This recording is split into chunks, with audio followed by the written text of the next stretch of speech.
Hello there.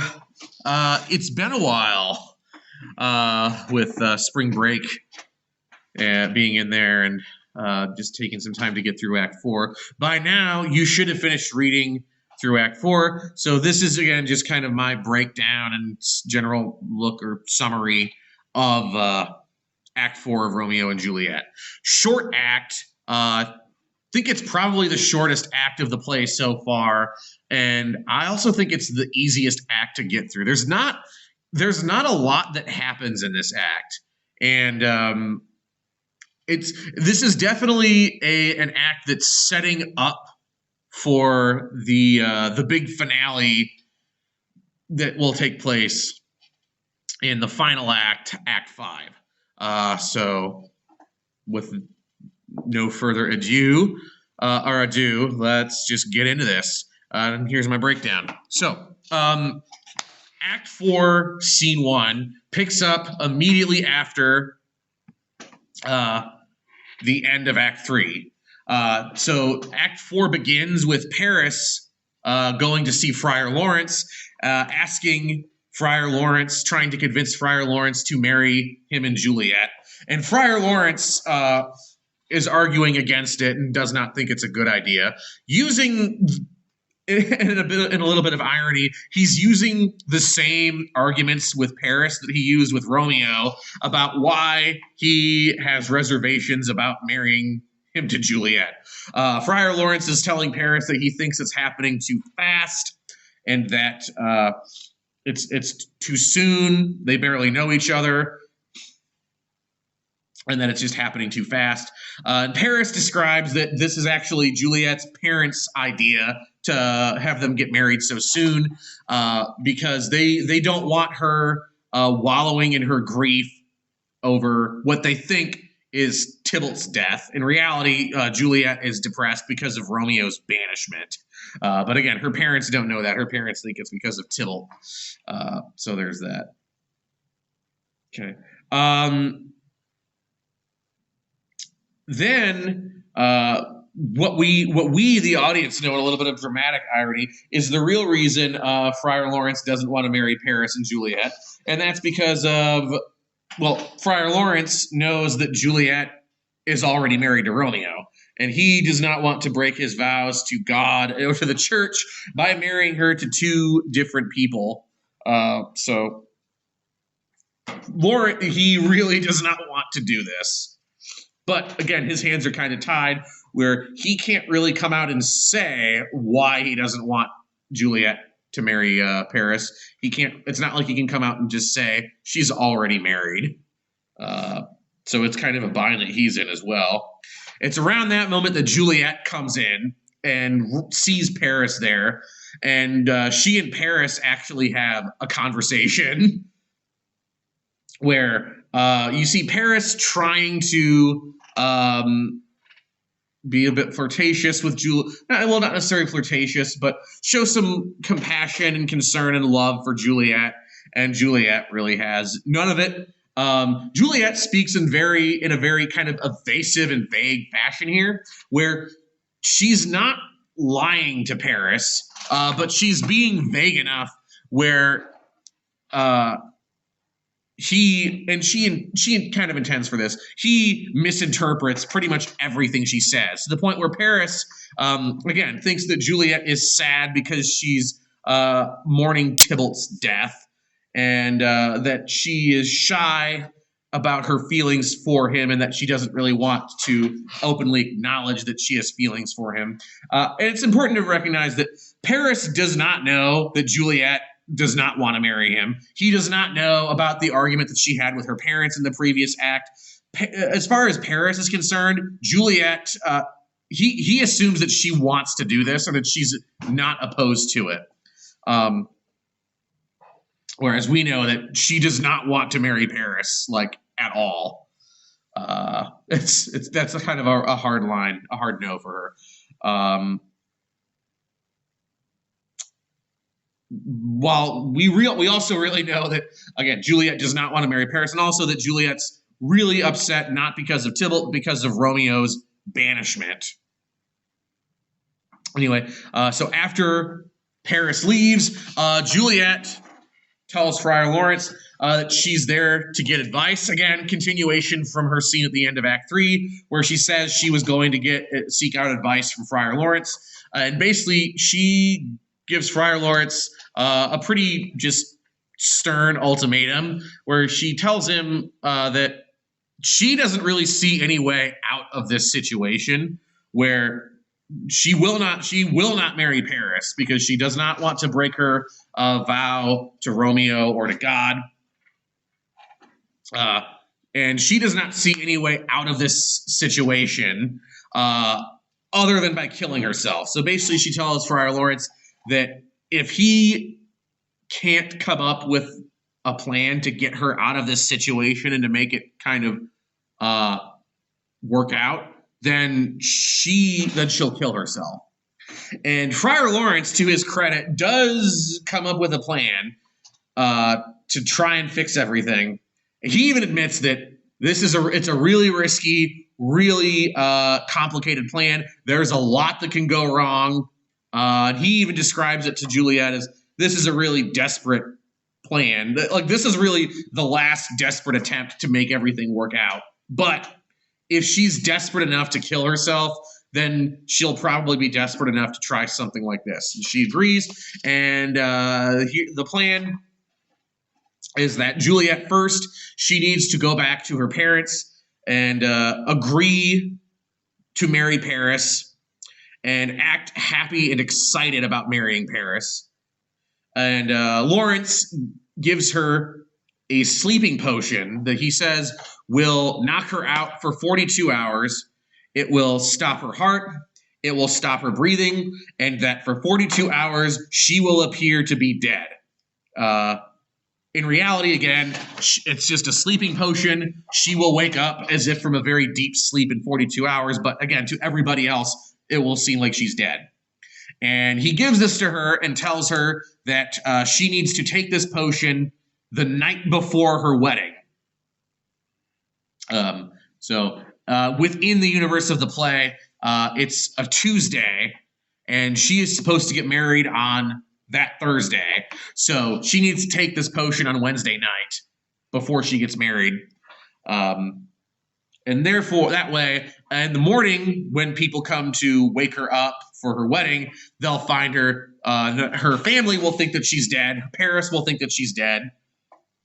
And the potion will keep her knocked out long enough for them to have a funeral and put her in the Capulet family crypt. Meanwhile, while all that's going on, Friar Lawrence is going to send a letter via messenger to Romeo in Mantua to tell him about this plan, so that way Romeo can get back to Verona to let Juliet out of the tomb, and that they can just run off to Mantua together. So really, the plan is Juliet's going to fake her death, and she's just going to run away to be with Romeo in Mantua. And as far as everyone in Verona is concerned, she's dead. And they will basically solve the issues with going with them in Verona, and will allow Romeo and Juliet to live together in Mantua. But again, there's a lot that can go wrong with that plan. A lot that can go wrong.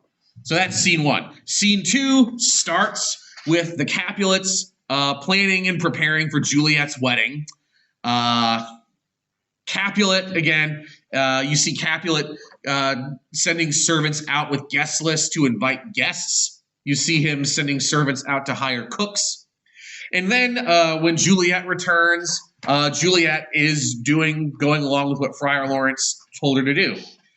She tells her parents that because of Friar Lawrence's guidance, she's seen the error of her ways, and that she apologizes to her father for disobeying him, and she says that she's very excited and looking forward to marrying Paris. And Capulet, in this excitement and hullabaloo, Capulet decides to move the wedding up a day. So instead of getting married in 2 days on Thursday, she will get married the next day on Wednesday. This is a bit of a problem because this now throws off Friar Lawrence's time schedule. So already there are problems going on with the plan where the wedding's been moved up a day and the timeline's gotten thrown off. But again, whatever, they just kind of have to roll with it. And Juliet basically leaves to go to bed while the Capulets continue preparing for the wedding. Lady Capulet is not happy about this decision either, although she's upset because she does not think they have enough time now to prepare for the wedding, but Capulet is basically saying, it'll be fine, it'll be fine.